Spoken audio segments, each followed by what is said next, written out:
যেখানে মাটির গ্রাম আর ভালোবাসা এক হয়ে মিশে যায়, সেখানে জন্ম নেয় শান্তির জীবন। আমি একজন সেনা সদস্য হিসাবে এবং আমার সহধর্মিণী একজন শিক্ষিকা হিসাবে আমরা বিশ্বাস করি প্রকৃতির সাথে সত্যিকারের শান্তি। এই হচ্ছে আমাদের শখের বাগান থেকে পুঁইশাক তুলে নিয়ে আসলাম। মাশাআল্লাহ, দেখতে পেয়েছেন? অর্গানিক ভাবেই আমরা চাষ করেছি পুঁইশাক। মাশাআল্লাহ, দেখতে পেয়েছেন একদম অর্গানিক খাবারগুলো কত সুন্দর মাশাআল্লাহ। এগুলায় শিক্ষিকা নাদিরা আক্তার এগুলো আজকে সকালে তুলে নিয়ে এসেছে। দেখতে পেয়েছেন অনেকগুলো পুঁইশাক হয়েছে। এগুলো আজকে রান্না করবে শাক। সবজি কিনে খাওয়ার চেয়ে নিজের হাতে ফলানো সবজি দিয়ে রান্না করা আনন্দটাই অন্যরকম। আজ রান্না করবে বাগানের পুঁইশাক দিয়ে ভাজি এবং আরো কিছু আমাদের সবজি নিয়ে এসেছে। সেটা হচ্ছে আমাদের কচু শাক। দেখতে পেয়েছেন? এই কচু শাকও কিন্তু আমি লাগিয়েছিলাম। অনেকগুলা কচু শাক হয়েছে। সেটা ডাল দিয়ে রান্না করবে। ডাল দিয়ে কচুর শাক কিন্তু অনেক টেস্ট। আমি অনেক খেয়েছি। আমার ওয়াইফ আজকে এগুলো রান্না করছে, দেখতে পেয়েছেন?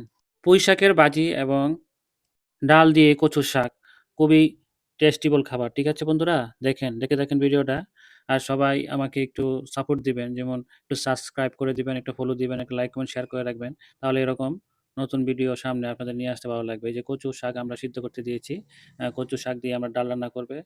আমাদের মতো আপনিও পারেন। ছোট্ট একটি বাগান, একটু সময় আর অনেক ভালোবাসা দিয়ে শুরু করতে পারেন।